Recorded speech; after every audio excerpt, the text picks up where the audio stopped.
ഗാസയിൽ ഇസ്രയേൽ നടത്തിയ ആക്രമണത്തിൽ അൽ ജസീറ മാധ്യമപ്രവർത്തകൻ കൊല്ലപ്പെട്ടതായാണ് റിപ്പോർട്ട്. ഗാസയിലെ സിവിൽ ഡിഫൻസ് റെസ്ക്യൂ ഏജൻസിയാണ് ഇക്കാര്യം അറിയിച്ചത്. ഇദ്ദേഹത്തിന്റെ മരണം അൽ ജസീറയും സ്ഥിരീകരിച്ചു. ഇക്കഴിഞ്ഞ ചൊവ്വാഴ്ചയോടെ ഗാസയിൽ ഇസ്രയേൽ വീണ്ടും വ്യോമാക്രമണം ശക്തമാക്കിയിരുന്നു. അൽ ജസീറ മുബാഷർ ചാനലിലെ മാധ്യമപ്രവർത്തകനായ ഹൊസാം ഷബാത്താണ് ഇസ്രയേൽ ആക്രമണത്തിൽ കൊല്ലപ്പെട്ടത്.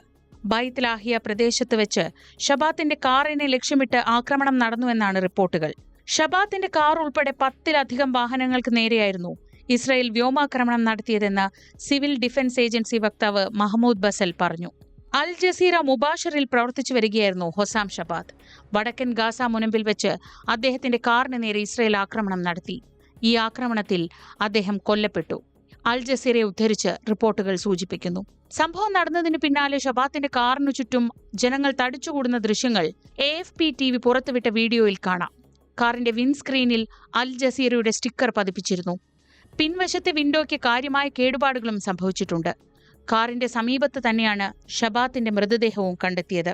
ഇക്കഴിഞ്ഞ ഒക്ടോബറിൽ ഷബാത്തിനെയും മറ്റ് 5 പലസ്തീൻ മാധ്യമപ്രവർത്തകരെയും ഭീകരവാദികളായി ആരോപിച്ച് ഇസ്രയേൽ രംഗത്തെത്തിയിരുന്നു. എന്നാൽ ഈ ആരോപണങ്ങൾ ഷബാത്ത് നിഷേധിച്ചിരുന്നതായി US ആസ്ഥാനമായ കമ്മിറ്റി ടു പ്രൊട്ടക്ട് ജേർണലിസ്റ്റ് പുറത്തുവിട്ട റിപ്പോർട്ടിൽ പറയുന്നു.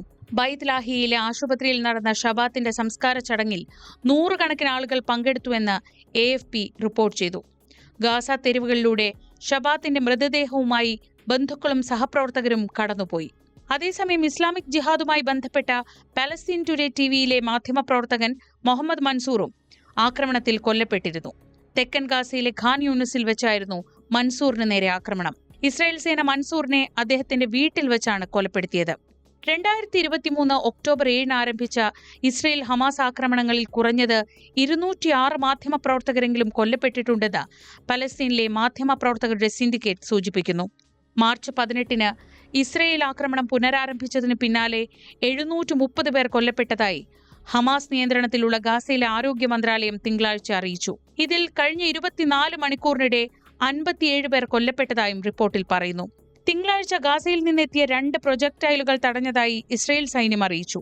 വെള്ളിയാഴ്ചയും സമാന സംഭവം ഉണ്ടായെന്ന് ഇസ്രയേൽ അറിയിക്കുന്നു. അതേസമയം തെക്കൻ ഗാസൻ നഗരമായ റഫയിലെ മുനിസിപ്പാലിറ്റി അധികൃതർ ആക്രമണം സംബന്ധിച്ച് പ്രസ്താവന പുറത്തിറക്കിയിട്ടുണ്ട്.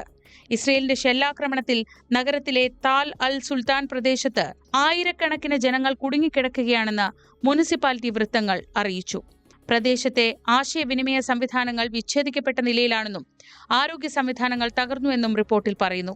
ഗാസയിൽ നിന്ന് കുടിയിറക്കപ്പെട്ട 50,000-ലധികം പേർക്ക് ആവശ്യമായ സേവനങ്ങളോ വൈദ്യസഹായമോ എത്തിക്കാൻ കഴിയുന്നില്ലെന്ന് ഗാസയിലെ സിവിൽ ഡിഫൻസ് ഏജൻസി പുറത്തുവിട്ട റിപ്പോർട്ടിൽ വ്യക്തമാക്കുന്നു.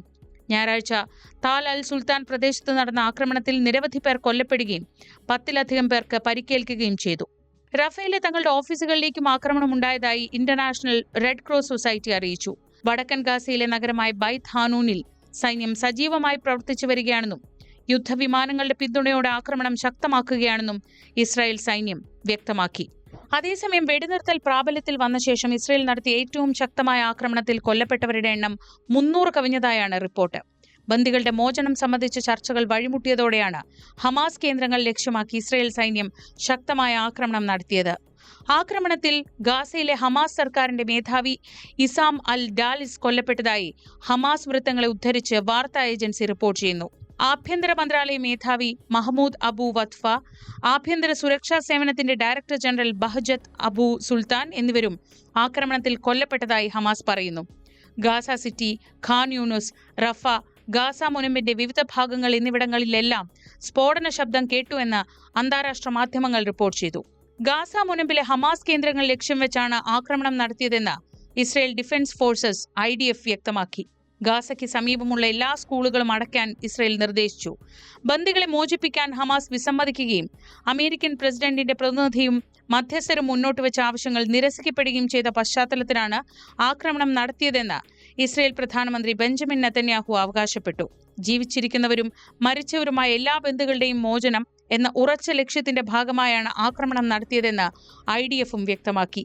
സമീപകാല ആക്രമണങ്ങൾക്ക് മുൻപ് കഴിഞ്ഞ 2 ആഴ്ചയായി ഇസ്രയേൽ ഭക്ഷണവും മരുന്നും ഇന്ധനവും മറ്റ് സാധനങ്ങളും തടഞ്ഞുവച്ചിരുന്നു. അതിനിടെ യുദ്ധം പുനരാരംഭിച്ചതിലൂടെ ബന്ദികളെ ബലി കൊടുക്കാനാണ് നെതന്യാഹു ശ്രമിക്കുന്നതെന്ന് ഹമാസ് കുറ്റപ്പെടുത്തി. വെടിനിർത്തൽ കരാർ ലംഘനത്തിന്റെ പൂർണ്ണ ഉത്തരവാദി നെതന്യാഹുവാണ്. ഇതോടെ ഗാസയിലുള്ള തടവുകാരുടെ വിധി എന്താകുമെന്ന് ആർക്കും അറിയാത്ത സ്ഥിതിയായി, ഹമാസ് പുറത്തിറക്കിയ പ്രസ്താവനയിൽ പറയുന്നു.